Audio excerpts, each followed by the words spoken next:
Welcome back to the deep dive. So picture this, you're a busy professional. Right, you're working incredibly hard trying to keep that social life vibrant, but instead you just end up feeling, well, burnt out. Yeah, totally exhausted. Socially anxious even, just running on fumes all the time. Exactly. And a big part of it comes down to, believe it or not, simple math. It's kind of working against you. Think about it. You've got maybe 16 waking hours a day. Okay, subtract, say, 8 to 10 for work itself. Easily. Sometimes more. Right. Then throw in maybe 2 hours minimum for just life logistics, the commute, getting ready, maybe dealing with family stuff, meals. Oh yeah, the commute alone can be brutal. So what's left? Like 6 hours? Maybe? If you're lucky. And in those 6 hours, you still have to cram in exercise, keeping the house from falling apart, actual family time, maybe a hobby, and somewhere in there, building real friendships. It just doesn't add up, does it? For most people in demanding jobs, it feels like you're constantly in a social deficit. Totally. And the first instinct is often, okay, I just need to try harder, schedule more things. Right, pack the calendar even fuller. But the sources we're diving into today, both academic research and sort of practical guides, they actually suggest the opposite. To solve this social energy crisis, you need to stop thinking of social time as infinite. Yeah, it's not an endless well, it's a limited resource. Exactly. You need to manage it like a budget, a social energy budget. So our mission today is to unpack that system. What is social energy, and what are the high-return ways to invest it for maximum connection? And I think the key thing up front is understanding it's about capacity and not just your willingness. You probably want those deep connections. Of course. But you might genuinely lack the fuel. So when we talk about social energy, we mean that actual finite capacity for real human interaction. It's way more than just hours on a calendar. Okay, so break that down. What goes into that capacity? Well, the research, especially from social psychology, points to three main components, which I think are super helpful for figuring out where your drain is. Okay. First, there's mental energy. That's basically the focus you need for active listening. You know, really tracking a conversation, absorbing details about someone else's life. Right, not just nodding along while thinking about work emails. Precisely. Second, emotional energy. This is about vulnerability. Real connection needs you to, lower your defenses a bit, share authentically, handle the feelings that come up. Can't build trust if that tank is empty. You got it. And the third one is maybe more obvious. Physical energy, just the basic stamina for whatever the activity is in the environment. Like being in a really loud bar versus a quiet coffee shop. Exactly. That noisy place demands a ton of physical energy just to hear and filter, leaving less for actual connection. So if you're already physically tired, forget it. And then you stack those energy types against the reality of that professional schedule we talked about. It becomes really clear why we're stretched so thin. That 47, maybe 50-hour work week is pretty standard now. Yeah. Add the commute, average 54 minutes a day? Yeah, nearly 5 hours a week just in transit for many people. Plus, like 18 hours a week just keeping the household running, basic chores, errands. It vanishes quickly. You're left with maybe 40 hours for everything else. Hobbies, fitness, downtime, family, and this social life we're trying to build. And that pressure, that constant feeling of not having enough time, it creates this psychological strain. Yeah, you start almost resenting the things you want to do, the people you want to see, because it feels like just another demand. That resentment, that's the big red flag. It means you're spending that energy carelessly. Which brings us to the first practical step this budget system recommends, the social energy audit. Okay, like a financial audit, but for your social life. Pretty much. Before you can plan, you need to see where it's actually going. So for 1 week, track all your social activities. But here's the crucial part. Note how you felt, energy-wise, before and after. Okay, so not just what you did, but the impact it had. Exactly. Did that quick lunch leave you feeling good, connected, or did you walk away feeling like weirdly drained and irritable for the time spent? That makes sense. Get the data first. Get the data. That audit helps you see where the energy leaks are. All right, so once you've done the audit, you know where the energy is going. Then what? How do you start making better choices? Then you move into allocation based on value. And this is where the high ROI versus low ROI idea comes in. It's a core principle. Not all social time is created equal in terms of connection. Okay, let's focus on the good stuff first. What are these high ROI activities? These are the focused investments where you get the maximum understanding, the most vulnerability, the deepest connection per hour you put in, the absolute gold standard, still the one-on-one conversation. Just talking. basically. Just talking. Focus. You can make huge progress in a relationship in, say, one really good 90-minute chat. And thinking back to those energy types. Right. One-on-ones are usually low cost physically, right? You pick a quiet spot, maybe a walk. That saves your physical energy, which then protects your mental energy for listening and reserves that precious emotional energy for, the real talk. Yeah, I could see that. Like instead of a formal lunch meeting in a busy place, maybe suggest a walking meeting, like here in Charlotte, walking the little Sugar Creek Greenway, get some air, move a bit. Exactly. It often lowers the pressure, makes conversation flow more naturally. Another big high ROI one is the small group dinner. Okay, how small is small? Think maybe 3 to 6 people. It's a bit longer, maybe 3-4 hours, but the connection benefits can be huge. It's dynamic, but still focused enough for real conversation. And something simple, like a potluck you host. Perfect example. Moderate effort, high feeling of community and connection. Okay, so those are the high-yield investments. What about the drains, the low ROI activities? Yeah, these are the ones that cost a lot of energy but give you very little deep connection back. The sources are pretty clear. If connection is your main goal, you need to spot these and minimize them. Like what are the classic examples? Well, the big one is the large party or club scene. Think about the energy types again. Okay. High physical energy needed, right? Noise, crowds. Definitely. Which immediately taxes your mental energy just trying to filter everything and cheer people. Right. And because it's mostly short surface level chats, what do? How do you know the host? Yeah. You spend emotional energy performing, being on, without actually getting any real vulnerability or connection. Ugh, yeah. You leave feeling tired, but not necessarily closer to anyone. Exactly. Another huge drain. Constant, shallow social media engagement. Oof. Yes. Scrolling, liking, commenting. It creates this illusion you have a big social life. Right, feels busy. But you're not actually building real relationship equity. It's kind of the junk food of social interaction, Feels good for a second, but no real nourishment. That's a great analogy. Okay, but let me push back a bit here. This language, ROI, budgeting investments, doesn't that risk-making relationships feel really transactional? Like another thing on the professional checklist to optimize? That's a really important question, and the framework is careful about this. It's not about seeing people as assets or calculating what can I get from this person. The ROI is about the quality of connection you achieve with the limited energy you have. It's about making sure that if you only have, say, 3 hours for friends this week, those hours are genuinely deep and nourishing. So it's about honoring the friendship within your constraints. Exactly. It's about being intentional with the gift of your limited time and energy, so it actually serves the relationship, not just fills a slot on your calendar, making sure that time is well spent for both of you. Okay, that reframing is helpful. It's about effectiveness for connection, not extraction. Precisely. So we've audited, we understand, high versus low ROI. Now, how do we actually allocate? This sounds like where the discipline comes in. You mentioned an 80-20 rule. Yes, the 80-20 social energy rule. This is really the strategic heart of the budget. The idea is 80% of your social energy budget should go towards those high ROI activities we talked about. Okay, the one-on-ones, the small groups. Right. Spending quality time with existing deep friends, joining activities where you connect while doing something you enjoy, like maybe rock climbing with a buddy at Inner Peaks or taking an advanced class together.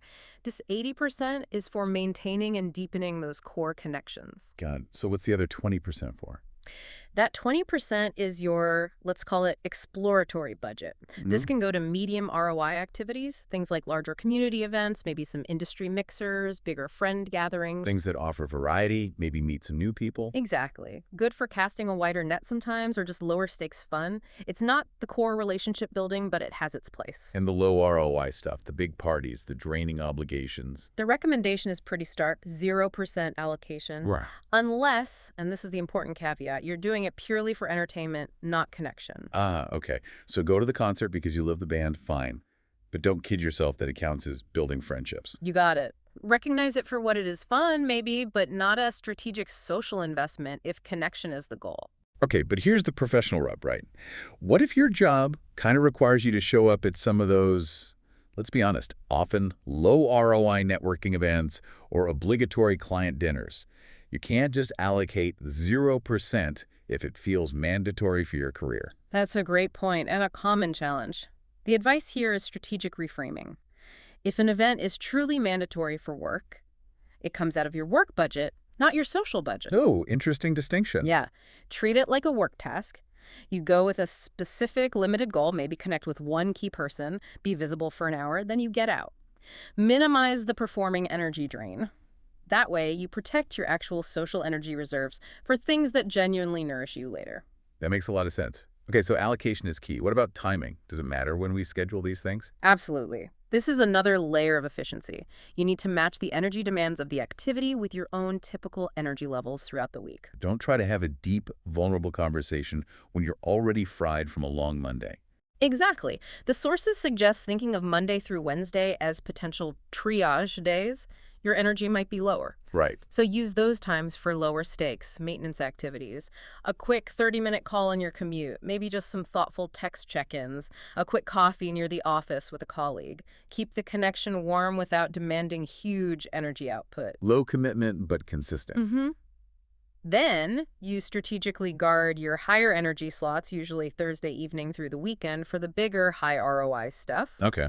The professionals who manage this well consistently pointed to Thursday evenings as a good spot. Weekend anticipation is kicking in, but you're not totally wiped yet. And then focused blocks on Saturday morning or Sunday afternoon. What about Sunday evening? Lots of people try to cram things in then. Often a bad time. That's peak Sunday scaries for many, prepping for the week ahead. Mental and emotional energy is often dipping, not ideal for deep connection. Good point. And location matters too, right? Especially with commutes draining that physical energy. Hugely. Choosing locations smartly reduces travel stress and time sinks.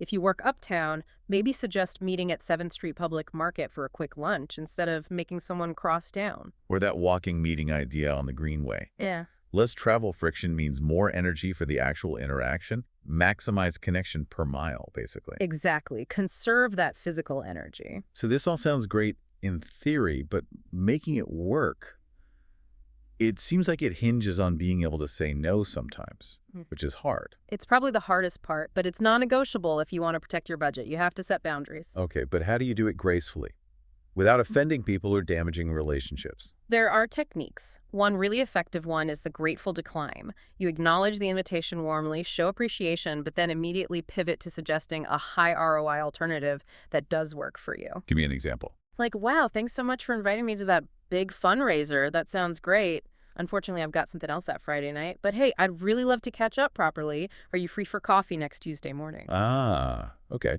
So you decline the low ROI thing, but immediately offer a high ROI replacement. Right. Shows you still value the connection. Precisely. Or you could use an energy-based explanation framed around self-awareness. How does that sound? Something like, thanks for the invite. I've learned that after a really packed work week, I'm honestly not my best self at large evening events. I tend to get overwhelmed. Could we maybe plan something smaller, like grabbing lunch or a walk in the next week or two? That feels honest and less like a personal rejection. Right. It's about your capacity, not about them. Okay, what about those times when life is just genuinely insane? A huge project at work, family crisis. You can't just drop all social contact, but the budget is basically zero. That's where minimum viable social maintenance comes in. The goal isn't growth, it's survival, preventing total relationship decay during a temporary crunch time. Okay, what does that look like? Bare minimum. Think tiny, consistent actions, like the 5-minute daily connection, maybe during your commute or a coffee break. Send one really genuine text, or even better, a quick voice message. Not just, hey, how are you? No, something specific. Hey, thinking of you. How did that presentation go? Or, saw this article, made me think of our chat about X. Low cost, but that consistency signals you still care. It builds trust over time. Okay, 5 minutes daily. What else? Maybe a 1-hour monthly investment. The key here is lowering the barrier to entry for yourself. Host a super simple dinner, order takeout from your favorite spot, zero cooking stress. Focus just on the people. Right. Or plan an activity where friends come to you, reducing your travel and effort. Make it easy on yourself. All right, those are great survival tactics. Now let's talk about getting ahead. You mentioned efficiency strategies, going beyond just maintenance. Yes, this is where you get really strategic, moving from just spending energy to maybe even generating more connection passively. 2 key ideas here: the double dip strategy and the compound interest method. Okay, double dip sounds intriguing, like chips and salsa. Huh. Kinda. It's about combining a social interaction with something else you already have to do, a necessary chore or errand. Like Grocery shopping with a friend. Exactly. Meet up at Harris Teeter, chat while you both grab your stuff. Or maybe plan a walk with someone that ends near a place you need to run an errand anyway. You're turning maintenance time into connection time. Smart. Okay, what's the compound interest method? That sounds more complex. It's where the budget metaphor really pays off. Think about compound interest in finance. Your money makes money. Here, your social investment generates more connection down the line, passively. How does that work? Through intentional introductions, designing social activities that create network effects. Okay, like? Let's say you host that small dinner party, your high ROI 80% investment, but you intentionally invite two friends who don't know each other, maybe from different parts of your life, who you think might genuinely click. Playing matchmaker, but for friendships. Sort of. You make the introduction, facilitate a good environment, you spend the energy once on hosting that dinner. But if those two people hit it off and develop their own friendship... Your social network just grew without you actively doing anything more after that initial dinner. Exactly. Your initial 3-hour investment didn't just sustain 2 relationships, it potentially sparked a third one. That's the compound interest. Your social capital grows passively. Wow. Okay. That shifts the thinking from just spending energy to strategically creating connection potential. It really does. And we saw this work in practice, like Sarah, the marketing manager in the study. She stopped stressing about evening industry events. Right. Instead, she started hosting Sunday meal prep sessions, just 2 rotating friends each week. It combined a chore she had to do anyway with focused, high ROI connection. She felt more connected, working the same hours. And Mark is the remote developer. He felt isolated. Yeah, classic remote work challenge. He used his 20% medium ROI budget smartly. Instead of random happy hours, he strategically chose a vibrant co-working space, like Novel and Noda. And he joined organized, skill-based groups, like a running club. It gave him structure, lowered the awkwardness of meeting people cold, and actually led to real friendships because it was built around shared interest, not just proximity. So these aren't just abstract ideas, they have real-world applications. Definitely. It's about being deliberate.